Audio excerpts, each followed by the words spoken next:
It's officially soup season, and today we're whipping up a quick roasted cauliflower bisque. This is a really simple one-pot recipe that is creamy, hearty, and deceptively nutritious. This creamy soup actually has no heavy cream in it. It gets all of its luscious texture and flavor from cauliflower, a few simple aromatics, broth, and a touch of butter. Curious how we make it? Well, come hang out in the kitchen with us and let's make some together. So we're going to use just one pot for this recipe. We're using our new Tramontina Dutch oven because it can be used both in the oven to roast our vegetables and then go straight to the stovetop to finish up our soup.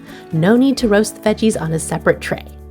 Roasting the vegetables is what's going to give this simple recipe great depth of flavor. So we'll be roasting cauliflower, yellow onion, and garlic. You can use one whole head of cauliflower if you like, but we're going to use a 2-pound bag of cauliflower we got from Costco. It's organic, pre-washed, and pre-cut, making this easy soup even easier. Just open the bag, dump it in the pot, done. Along with our cauliflower, we'll roast one large yellow onion, which we'll just peel and cut into large chunks.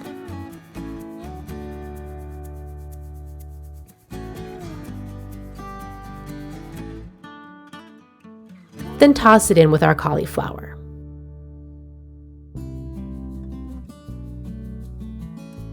And last, we'll add some garlic.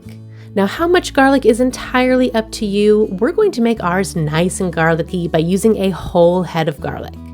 This is a smaller head, so it ended up being about 10 to 12 cloves of garlic, I'd say. But you can absolutely adjust this amount to suit your taste. I personally enjoy a lot more garlic when it's roasted than I would otherwise. We just smash and peel the cloves and toss them into the pot whole. I love that this recipe has little to no prep. And not only is it flavorful, garlic is really nutritious. High in antioxidants and anti-inflammatory properties, we definitely like to incorporate into our diet even more as we get into cold and flu season. My only gripe about garlic is how it makes your fingers all sticky, then papery peels stick to them.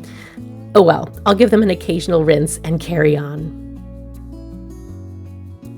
And I don't worry about getting every single little clove. I find the tiny ones just aren't worth the time and hassle, so I'll just get the larger ones and call it good.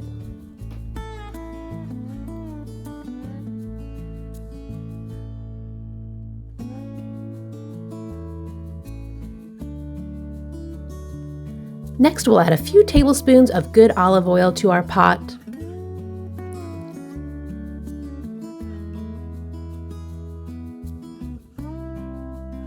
Along with some sea salt,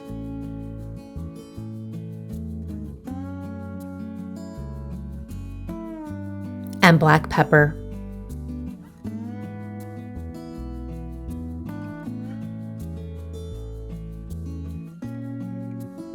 And toss it all together to coat everything. Just go by feel on how much olive oil you use. You can add a bit more if you think it needs it. I probably used about 3 tablespoons or so total. Now we'll roast our pot of vegetables at 400 degrees for about 30 to 40 minutes, depending on how big your cauliflower pieces are. After about 15 minutes, pull it out and give it a toss.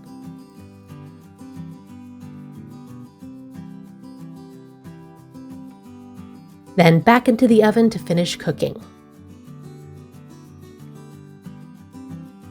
I recommend checking the doneness around 30 minutes. You can see we have some nice brown caramelization happening, which is going to give our soup great flavor. Use a fork to test the cauliflower for doneness. It should slide in pretty easily. If it's too firm, it won't puree nearly as well. We want to create a nice, smooth soup. So make sure to test your largest florets. These still feel a bit firm to me, so I'll just pop it back into the oven another 5 to 10 minutes. Once your cauliflower is nice and tender, we'll bring the pot onto the stovetop to finish our soup.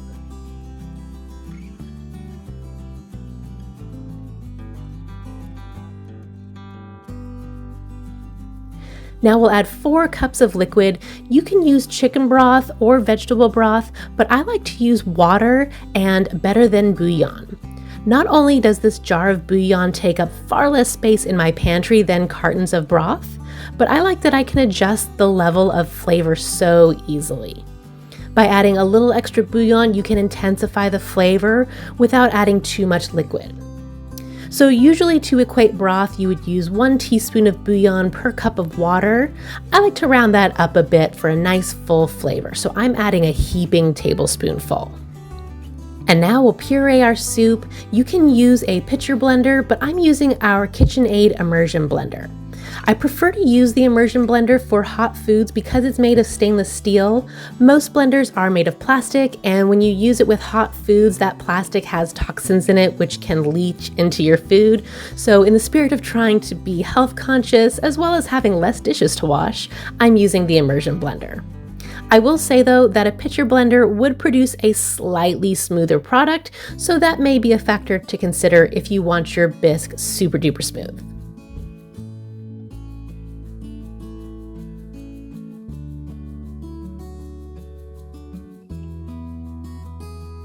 Once we've pureed our soup, we have just a couple last-minute additions.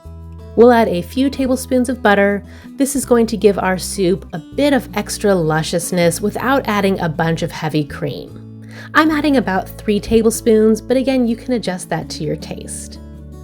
We'll also squeeze in half a lemon just to brighten the flavors.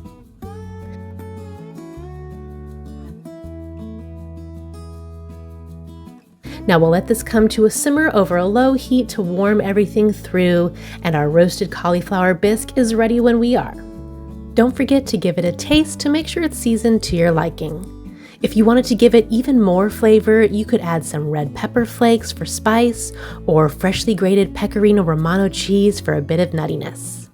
If you have other suggestions for tasty additions, we'd love you to share them with us in the comments. If you're making this early, just pop a lid on it and let it sit on low heat. The flavors will only marry together more as it sits. I highly recommend serving this with some warm bread or toast. These everything bagel chips actually go fantastic with it. This recipe makes enough for 5 to 6 servings, so if you want to see what we make with the leftovers and for more family favorite recipes, make sure you are subscribed to our channel. We'll see you next time in the kitchen, and until then, we wish you a wonderful day and happy home cooking!